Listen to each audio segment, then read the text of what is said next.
You know how there are some podcasts where from the moment you start listening, you're just completely hooked? Why aren't all podcasts like that? Well, I have a theory that it's because most people think that once they get a listener to start listening, that the listener is going to keep listening, which is simply not true. So in this video, we're going to break down a simple but powerful formula that you can use for your first podcast episode, and it's going to keep your listeners engaged from the beginning until the end. Let's get into it.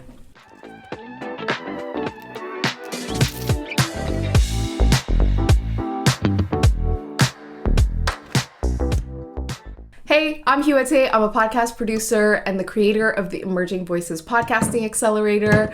And I've made shows like Esther Perel's Where Should We Begin?, This Is Dating, Priya Parker's Together Apart for the New York Times, and many other shows for brands like TED, Gates Foundation, etc. And the formula I'm about to share with you is the exact one that we have used on all of these shows. So every great podcast episode takes the listener on a journey, meaning you have to meet your listener where they're at, and then you have to take them to a different state, an emotional state, than they were in when they first met you. Now, this formula is going to help you do exactly that, take them on a journey. But how fun, funny, heartwarming, or emotional your story is depends on what you add to the structure. So step one in the formula is your anchor, otherwise known as your hook. This is something that we use to open your episode with. And actually, we're going to talk about your hook at the very end. We're going to jump into step two of your formula. Step two is your show ID. This should take between 30 seconds and 1 minute. This is where you tell us what we're listening to, who you are, and explain to the listener a little bit about what they're getting into. So a formula for this is you're listening to blank, the podcast name, and then a short description. I'm your name. Let's use This Is Dating as an example. This is a show I made when I was working at a company called Magnificent Noise. And as producers, we would introduce the show and ourselves. So this is a line that I've used. This is dating, a series of recorded first dates. And then my co-producer introduces herself. And I say, I'm Huete, we're producers on this show. So it's that simple. Step three of the formula is the story. So this is about 1 to 3-ish minutes long. There are no hard and fast rules, but I'm giving you a time frame because I find my students often ask me, like, how long should each of these sections be? I think it's helpful when you're starting out to have a sense of how long they should be. But as you get better and better, you can experiment and see what feels right to you and your audience. So the context is really where you are explaining to your listener why they should care. And you're not explaining it through your words, you're demonstrating it by telling some sort of story. Often what this looks like is we meet a character and the challenge that they're going through or that they're going to go through. So let's say you're a solo podcaster and you've been struggling to form a habit, okay? So you've come to this place where you're deciding that maybe I need to check whether I'm dopamine depleted. And so in this episode, you're gonna tell us, hey, I've really been struggling to form the habit of working out. I've tried for so long and I find that I just can't get it to stick. And lately, I've been wondering if maybe this is a dopamine issue. So in today's episode, we're going to be speaking with Jane ABC about how dopamine plays a role in habit formation. Jane is an expert in blah, blah, blah. She has written a book on XYZ. Okay? This is you setting up the context for us in a clear and succinct way so that we can get to whether it's the interview or whatever it is that is going to be the actual story, the actual meat of the episode. So that is step three, setting up the context, which is, in other words, a story. Next up, we have challenges and resolutions. This is the meat of your episode. If I had to give you a time frame for this, I would say 20 to 30-ish minutes long. And there really are no hard and fast rules because you can tell this story, these challenges and these resolutions really effectively in 5 minutes or in 45 minutes. It depends on what actually comes out during your actual interview, if you're making an interview-based show or as you're exploring it in a solo-based show. So let's talk a little bit about what you should do if you have a solo episode. This section, if you have a solo episode, looks like you introducing the challenges that you had and then you explaining how you got to the resolution or the insight or the shift in perspective for yourself. And one really important piece of advice I have for you here is when you are preparing for the episode, if you're making a solo episode, I really think it's important for you to write down bullet points of what you're going to talk about instead of scripting everything that you're going to say. And the reason for this is that basically everybody, if they have a script in front of them, they're going to read the script.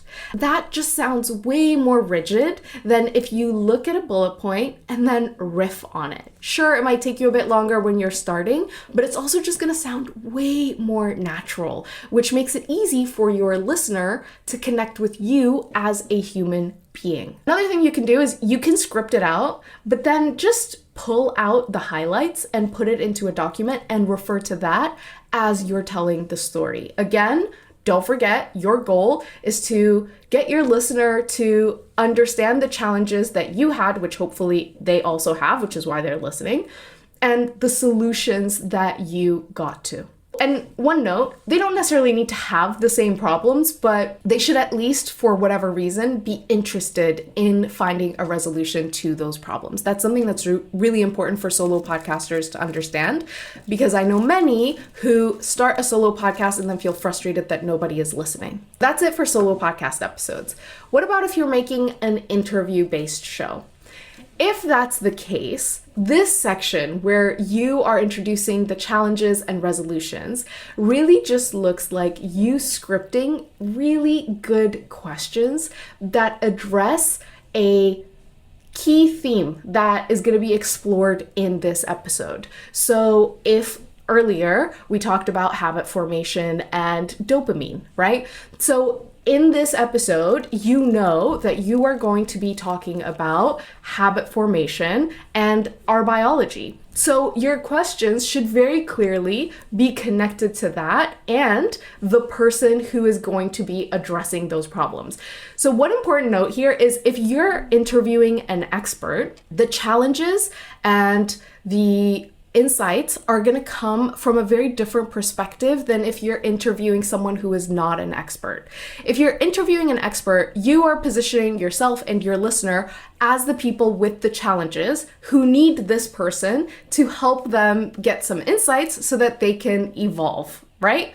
But if you're interviewing someone who is not an expert, but the two of you are talking about how you've struggled in your habits and how you've grown in your habit formation, then it's going to feel very different because you're not expecting them to give you insights that is necessarily going to be prescriptive. It's much more this person telling you about their own journey, their own experience, and their own insights. So when you're formulating questions for these two different kinds of people, you want to be mindful of that because you don't want to put someone who's not an expert in the position where they feel like they have to give advice from an expert's perspective. And it's also just harder to build trust with your audience if you are doing something like that because your audience is going to wonder, why should I trust Joe Schmo here to tell me how to build my habits when really you could be interviewing someone who can actually give Joe the exact advice that they need that's scientifically backed or whatever your listener believes in. So the key thing you want to remember here is know your key themes that you're going to be exploring in this episode and then form questions that get at those key themes and anything that helps build on top of that. Next up, we have the close. This is about 1 to 3 minutes long. This is where you reflect and direct. So you're reflecting on your experience having been a part of this interview or having been the person sharing what you just shared as a solo podcaster. And then you want to tell your listener what it is that you want them to do next. Here is a sample that I've written for you. This conversation triggered ABC for me. I'd love to hear how this sat with you. If you join the mailing list below, you can reply to any of my emails and tell me about your experience with this episode. And if you want to support the show, please write a review. It's super helpful in getting new people to discover this show. Now, obviously, this is just a sample, but you really want people to remember to rate, review, subscribe to your podcast. And you also want them to feel like you are also reflecting on what you all just heard in the same way that you hope that they do. Now let's talk about your hook. Finally, we wait for the end for this part because you want to make sure that your episode has taken shape and you can make a promise about the episode because it's already in existence. So this is the first 90-ish seconds of your episode, and this is where you tell them why they need to keep listening. And you do that in one of three really simple ways. The first is you tell them a super interesting short story that intrigues them and makes them want to keep listening. The second is you ask them a relatable question that they might have already thought about or should be thinking about. And the third is you introduce a very bold statement that has to get them thinking, wait, I have to know what happens next. As an example, for the short story, this is something that Esther Perel does really, really well. If you listen to any of the Where Should We Begin episodes, they all open with a really compelling short story from the couple that you're about to hear in the episode. And for those of you that don't know, Where Should We Begin is a couples therapy show. So you basically listen in on couples therapy sessions. As an example, for a short story, you might tell your audience, sticking with this dopamine example, you might tell them that you met the most impressive person the other day. They have been working out consistently for the last 10 years and you were fascinated because before the last 10 years, they were a total couch potato. And then you can end it with something like, so what was the magic trick? How did this person change? And how can I be like that too? So something like that where you tell them a story and then you end on like, wait, why aren't we also the same way? Example of a bold statement would look like, listen, if you don't have your dopamine in check, you basically can't ever form a good habit. So in this episode, we're gonna explore exactly how to solve for that. And if you are trying to write a relatable question at the beginning, you might say something like, do you feel like you've just been trying for years to form a new habit, and no matter how hard you try, you can't ever seem to get it to stick? Well, in this episode, we're going to explore exactly how to form habits by hacking your biology. I hate the word hacking, but that's basically the gist of it. So that is the framework. You start with a hook, you give us your show ID, you give us your context, you take us through the challenges and resolutions, and then you give us a close where you reflect and direct. The reason this formula works is because it meets the listener where they're at, it guides them through a shift, and then it empowers them to take ownership of the insight so that they can take action in whatever way makes sense for them. Now it is your turn. I'd love to hear what your first podcast is going to be about, and I'd love for you to use this formula in actually scripting your first episode. This formula came out of lesson 3 from the Emerging Voices Podcasting Accelerator, which I run. So if you want an exact copy of this lesson in your inbox, just click the link in the video description below. I will see you in the next video.